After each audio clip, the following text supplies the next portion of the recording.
Wolverines, kind of the opposite of the football program right now. They've lost 5 out of their last 6, sitting at 4-5. They're under 500 for the first time since 2009, 2010, that season, 13 years ago. And you're coming off your Big Ten opening loss to Indiana, 78-75. Another close loss. They're 1-3 now in close games, 2 possessions or fewer this year. That was the big thing coming in that they were working on all of preseason. And look, I don't know if that was necessarily the right way to go about it, simulating all the situations from last year, but they were 4-13 a year ago in those same types of games.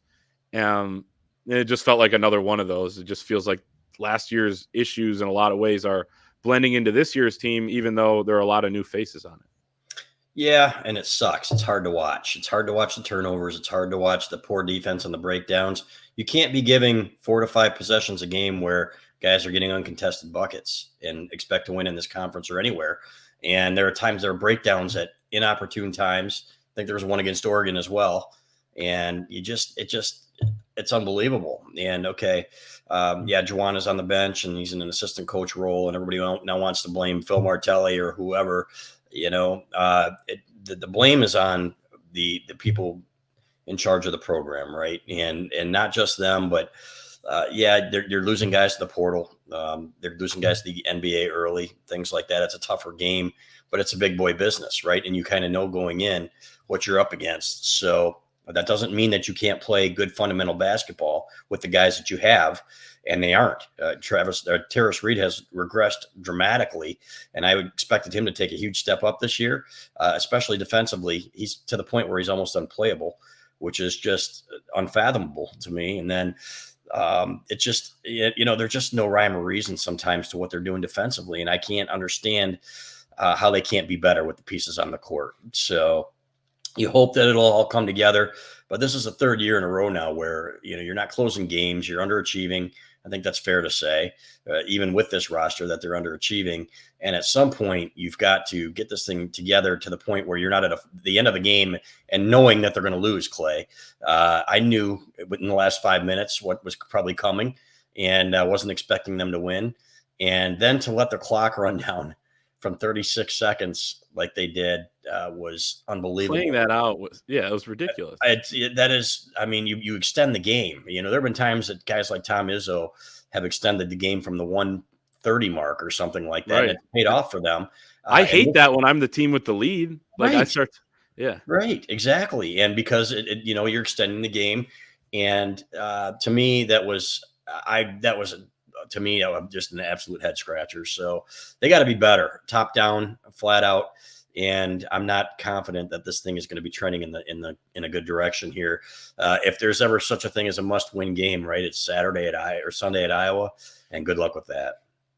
Yeah, Iowa plays tonight. They just got shelled by Purdue, but Michigan hasn't really played well at Iowa under Juwan Howard, and they always seem to get hot against Michigan. And Michigan's not playing much defense.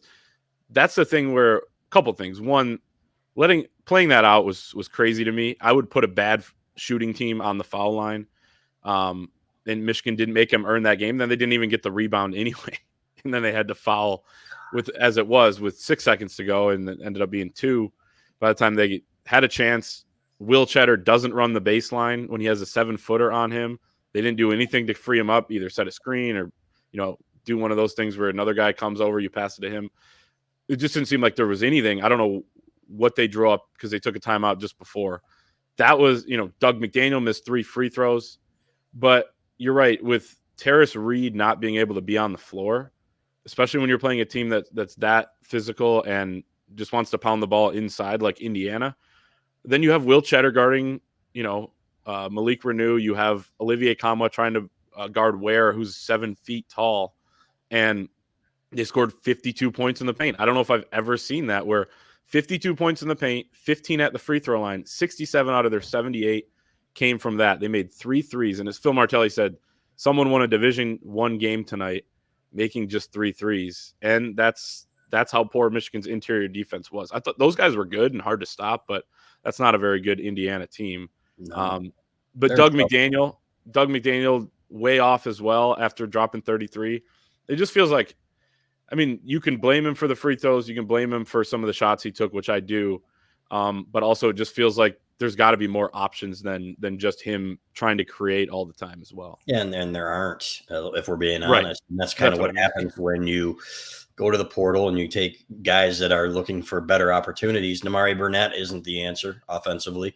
He'd be a decent piece on a really good team, right? But is he a starting two guard in the Big Ten if you need a scorer? I don't know. I don't think so. And he hasn't played extremely well defensively either, which was his calling card. So you got to have your guys playing the roles that they are best suited for. And there are some guys that frankly shouldn't be playing that are, because you don't have any other opportunity or any other options there. So it's not going to get any better anytime soon, in my opinion. You hope that they can address it in recruiting, but man, it certainly seems bleak right now. And the interest in Michigan basketball is at probably the lowest it's been since, man, in 15 years, I would say 16, 17. I mean, since the first year of John Beeline. And that's really unfortunate. Yeah, I wrote this after the game, but mentioning the stat where they're under 500, literally, because you would think maybe like they lost their first game, or they've won all the season openers. They're under 500 for the first time since the 2010 year. This feels way different though, because that was disappointing because they made the tournament the year before. So it was like, okay, we're just going to keep building. That was a step back with a lot of the same pieces, but they were still in build mode. 2 years later, they were Big Ten champs for the first time in a really long time. 3 years later from that spot, and 1 year after 2012 in the Final Four in the national championship game. That was build mode. This feels like it's the opposite of build mode. Yeah. Yeah. So that's the disappointing part. We have to mention Will Cheddar though. Give Will Cheddar credit for, they need him for one because of the way Terrace Reed's been playing, but this dude clearly worked his ass off in the offseason and has throughout his career here. Like he said, someone asked him about the work he put in. He's like, it's not like I wasn't working hard the first 2 years, but takes some guys longer than others. Not saying he's a star player, but man, has he gotten better, and man, does he care. And you got to give your credit to him. It's the confidence to me. You can see it. He's shooting with confidence. He's playing with confidence. And I want to see more of him. I don't care if he's getting bullied on the defensive end. At least he's giving the effort. I agree. And a lot of the times he's I think he made a mistake at the end of the game. And there were some words which you can't have, man. You can't do that. You can't bicker on the court. That's another red flag to me, especially when this guy is giving his heart and soul to this team.